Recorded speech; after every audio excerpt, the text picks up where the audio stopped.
हमको एक भाई ने पूछा था यह क्या गियर बॉक्स है। ये देखो ये 800 का है भाई लोग, नेपाल से है, मारुति 800 से है। अलि फास्ट हिँड्यो के अनि ब्याकमा पनि एक गियर लगाएर ब्रेक लगाउने हो। लास्टै मजाले जोडले कुद्यो, यो चाहिँ कन्ट्रोल गर्ने गाह्रो होला जस्तो तरिकाले भयो।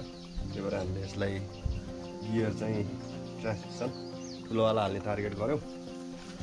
बढी भनौँ न, यतातिर चाहिँ टक्क खोप्रोहरू हाल्छौँ अनि मोटर गार्ड चाहिँ हामीलाई चाहिँ गियरले चाट्यो फर्स्टमा। यो गियरलाई चाहिँ अब गियर बक्सै चेन्ज हाल्नेपछि बिन्दास मजाले तान्छ।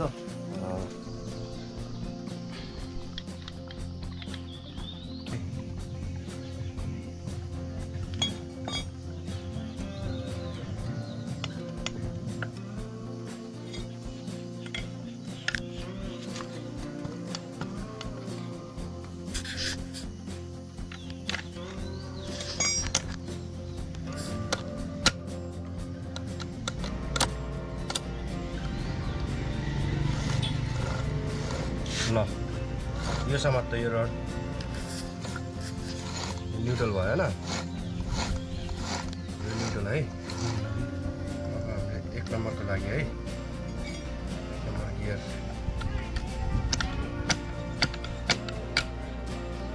यो 1 नम्बर काउन्टर होइन। लागेछ नि, घुमाउनु सकिएको छैन नि भाइ, के छ भनाइ? ठिक छ, ल एकचोटि त्यो छोड त। नम्बर है यो, अब 2 हेरौँ है, भएन है, यो 2 नम्बर है।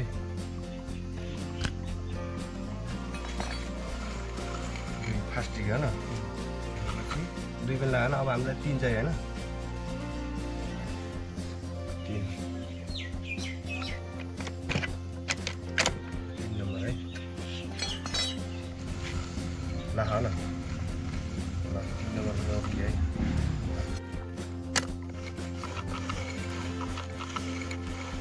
अब हामीलाई 4 चाहियो होइन,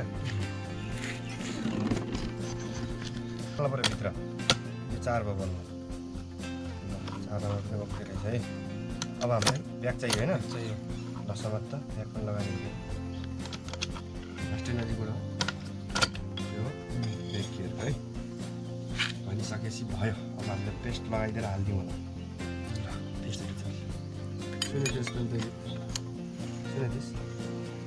सुनेको पेउली बनेमा हो र, पेउली बनाइमा यो चाहिँ हाम्रो थर्मलाइट चाहिँ हाम्रो बग्गीमा हाल्न लागि गियर बक्स हो। यो चाहिँ केटाहरूले ड्याङ काम दिइरहेछ नि, लगायत म यही फुस्केलाई यही ल पेउली बनाइयो। बिस्तारै किन उछुट्टिएको के,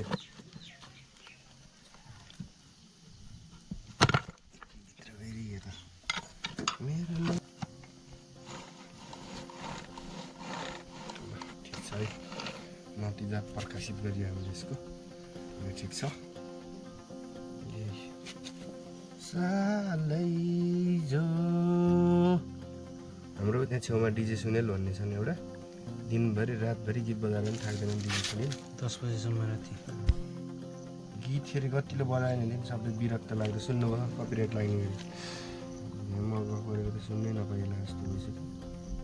डिजे सुनिल मुसुक्क हाँस्छ नि त्यसो भन्दा रोक्नुहोस् त।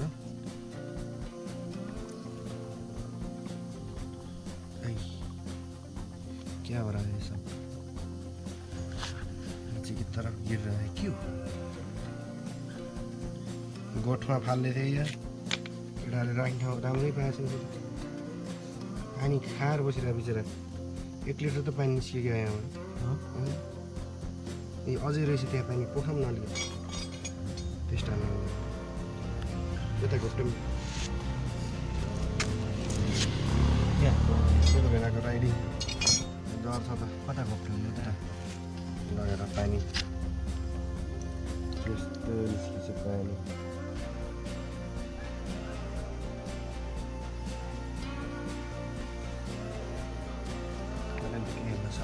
पानीले धोइयो सफा क्लियर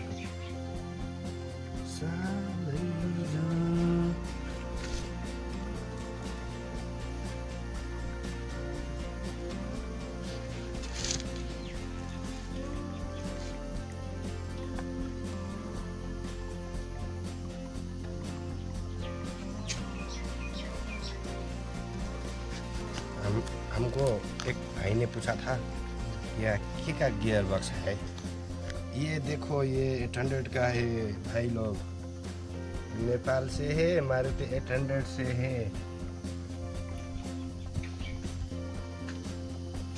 ये लोग कवर हाल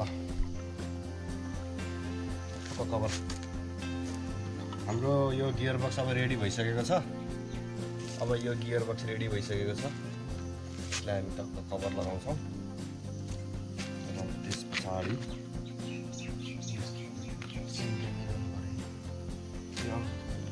गेज अब यो ब्याक गियर भयो, रिभर्सको यसले यति दुःख दिन्न, यसलाई राम्रैसित बनाऊ।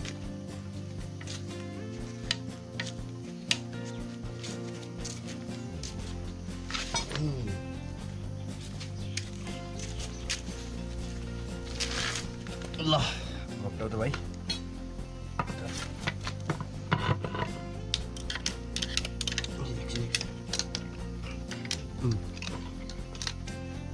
ल ठिक छ।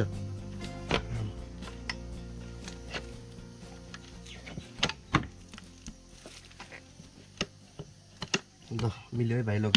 हाम्रो बग्गी देख्न सक्नुहुन्छ र यो बग्गीको काम चाहिँ अलिकति के भयो भने अलिकति खल्लो भयो। कहाँनिर खल्लो भयो भने हाम्रो चाहिँ यो गियर बक्स रहेको छ नि, यो गियर बक्सले हामीलाई अलिकति धोका दिएको जस्तो फिल भयो। अन्तखेरि अलिक फास्ट हिँड्यो कि, अनि ब्याकमा पनि एक गियर लगाएर ब्रेक लगाउने हो, लास्टै मजाले जोडले कुद्यो। यो चाहिँ कन्ट्रोल गर्ने गाह्रो होला जस्तो तरिकाले भयो। त्यही भएर हामीले यसलाई गियर चाहिँ ट्रान्समिसन ठुलोवाला हाल्ने टार्गेट गऱ्यौँ। त्यही भएर यतातिर अहिले जोडजाम हानिदिइराखन्। गियर बक्स यो चाहिँ लगभग के भयो, मिलेन नट एक दुईवटा त लागेछ होइन। यहाँ छेउमा हालौँ न, छेउमा पनि हाल्नु रहेछ। ल यहाँ पनि लागेको रहेछ। अब यो गियर बक्सलाई हाल्ने कुरा हुन्छ। ठिकै एउटा भ्याउ त यहाँभित्र डुबेर बसेको रहेछ। ल हालिदिउँ यार, यसलाई बचाइदिउँ। बच्यो मा रमायो है, खुसी भयो होला अहिले त यसले सारा संसार देख्यो। ल यसलाई हामीले जीवितै छोडिदिएको छौँ र फेरि पनि टु बी कन्टिन्यू बग्गीतिर। र बग्गीको चाहिँ मैले हालखबर बताइहालेँ। यसले हामीलाई खुब धोका दियो। धोका त देखाइन, तर जे होस् यो गियर बक्स चेन्ज गर्नु नपऱ्यो भए मजा आइसकेको थियो। त्यो पनि ठिक छ, केही छैन, हामीले चेन्ज गर्छौँ। हामी काम गर्न भनेपछि गरिहाल्छौँ जसरी तसरी, केही छैन। टाइम लाग्ला, दुःख लाग्ला होला होइन। अनि मेन गरेर हामीले यसको बडी अहिले नबनाएको कारण चाहिँ के हो भने गाइज होइन, यस्तै हुन्छ भनेर हो कि, यस्तै हुन्छ भनेर बडी नबनाएको हामीले चाहिँ। अब यसलाई गियर बक्स हाल्छौँ, यहीँ राखौँ न, गियर बक्स हाल्छौँ। त्यसपछि त्यो गियर बक्स यो गियर बक्स सेट गर्छौँ। त्यो त लाग्दैन क्या हो, अरू छँदै छैन त। ऊ त्यसकै फुस्कालेर हालौँ न, छोडिदियो। अनि अब यो लगभग रेडी भइसक्यो। यो गियर बक्सलाई टक्क लाएर यहाँ झुन्डाउँछौँ। यो त्यो गियर बक्स यहाँ हालेपछि त यसले नतान्ने चान्सै हुन्न। सिटहरूको काम, त्यसपछि चाहिँ सिटहरू बबाल बबाल हुन्छ। अनि हाम्रो टार्गेट चाहिँ यो स्टियरिङलाई पनि एडजस्टेबल बनाउने टार्गेट हो। जो टक्क बसेपछि कता राख्ने, यसलाई एडजस्ट गर्न मिल्ने खालको टक्क बनाउने टार्गेट छ। अनि टङ्की भइहाल्यो। अनि अब यतातिर खोप्रो हालेछौँ, यतातिर खोप्रो छँदैछ, यतातिर छैन खोप्रो, बढी भनौँ न। यतातिर चाहिँ टक्क खोप्रोहरू हाल्छौँ। अनि मोटर गार्ड जस हामीलाई चाहिँ गियरले चाट्यो फर्स्टमा, यो गियरलाई चाहिँ अब गियर बक्सै चेन्ज हान्दैछ बिन्दास मजाले तान्छ। अनि यो हाम्रो गियरको काम सकेपछि त्यो गियर यहाँ फिट गरिसकेपछि बल्ल अरू काम गरेको अर्थ होला जस्तो लागेर पहिला गाडीले तान्नु पऱ्यो नि त होइन मजाले गाडी नै हिँडेन भने त के मजा आएर हिँड्न त नहिँड्ने होइन हिँडेछ मैले तपाईँलाई भिडियो पनि राखिरहेको थिएँ देख्नुभएको थियो होला भिडियोहरू पनि मैले राखेको छु हिजो आज अनि सब्सक्राइब गरिदिनु पऱ्यो कि गाइज भएन यार सब्सक्राइबरै थोरै भयो भने अलि सब्सक्राइब पेल्नु पऱ्यो मैले भिडियो पेलाइ छु हेल्प गर्नु पऱ्यो अनि यो बग्गी चाहिँ बबाल बनाउने टार्गेट छ जे होस् हरेक तरिकाले तानोस् होइन अनि ब्रेक पनि अब 4वटै चक्कामा ब्रेक लाइन्छ होला ब्रेक पनि 4वटै चक्कामा आउँछ त्यसपछि दामी हुन्छ मेरो हातमा चाहिँ पेस्ट लगाएर छ उक्काउँदैछु पानी पिइसकेको छ यो धारा चाहिँ बब्बाल धारा छ चिसो पानी आउँछ यहाँ चाहिँ यो चाहिँ रिनी गालेको पानी हो यहाँ एउटा टक्क मन्दिर छ अटो लाइटवाला हो त्यो रातिमा दामी झिलिप गर्छ अब रात परेको छैन ए गऱ्यो ए सेकेपछि अटोमेटिक गर्छ गाईको बबाल छ यो रातिमा चाहिँ हरि चकिलो देखिन्छ अब चाहिँ हामीले यसलाई काट्छौँ यो सबै खोल्छौँ फ्याक्राङ टुक्रुङ जे फिट भयो सब खोल्दैछौँ यो सब यो इन्जिन पनि बाहिर दिन्छौँ यहाँ पछाडि चाहिँ रित्तै पार्छौँ यहाँनिर पुरै खाली हुन्छ यहाँ खाली हुन्छ अनि फर्स्टमा चाहिँ त्यो गियर बक्सलाई यहाँ सेट हान्ने ट्याक्क यहाँ सेट हान्ने फर्स्टमा गियर बक्स रेडी होस् अनि बल्ल इन्जिन जहाँ बस्छ त्यहाँ सेट गर्ने अब भने हामी यसलाई खोल्छौँ खोल्दाखेरि यो खिच्न मिल्छ कि मिल्दैन भने पनि यसलाई टुक्रुङ खोल्छौँ यही हो हाम्रो लास्ट अपडेट खोलिसकेपछि फेरि भिडियो राखौँला है निकाल अन्धे ल कार्बोरेटर निस्किसकेको छ वायरिङ पनि निकाल्नु सेलेन्सर निकाल्छु म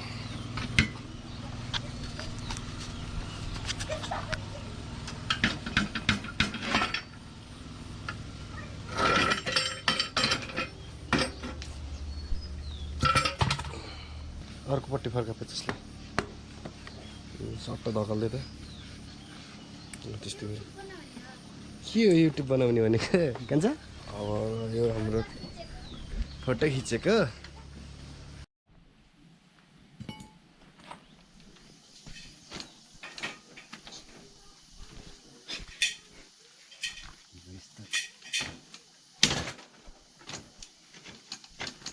बर्बाद भयो गियर बक्स निक्लिसकेको अवस्था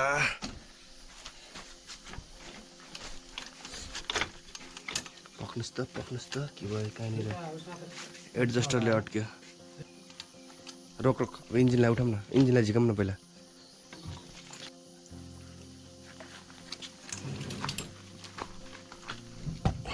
इन्जिन निस्किसकेको अवस्था कति नराम्रो देखेको ल होइन बबालै देखेन नि अहिले त ल गाइज हाम्रो गियर बक्स पनि निस्किसकेको छ यो गियर बक्स ठिकै छ थोरै त्यहाँनिर गोटीको दाँत निस्क्यो त्यसलाई मेन्टेन गरेर नि मिल्छ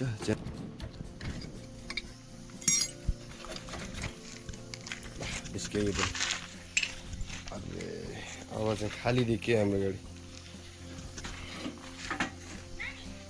खाली देखियो अब हामीले हाल्छौँ केलाई हाल्छौँ भने उयो त गियर बक्सलाई हाल्छौँ फर्स्टमा यसलाई हाल्छौँ है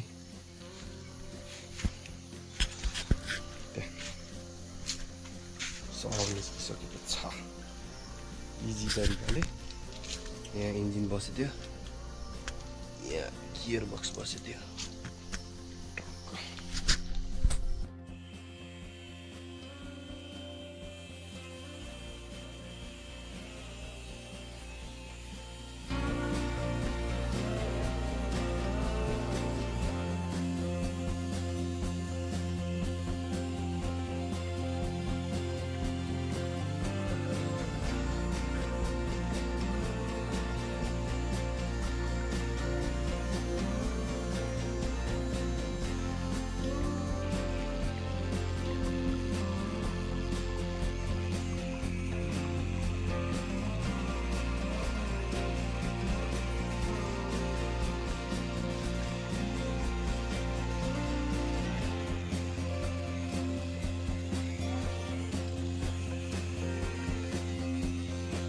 हाम्रो गियर बक्स आइसकेको छ बब्बाललाई गियर बक्स हाल्यो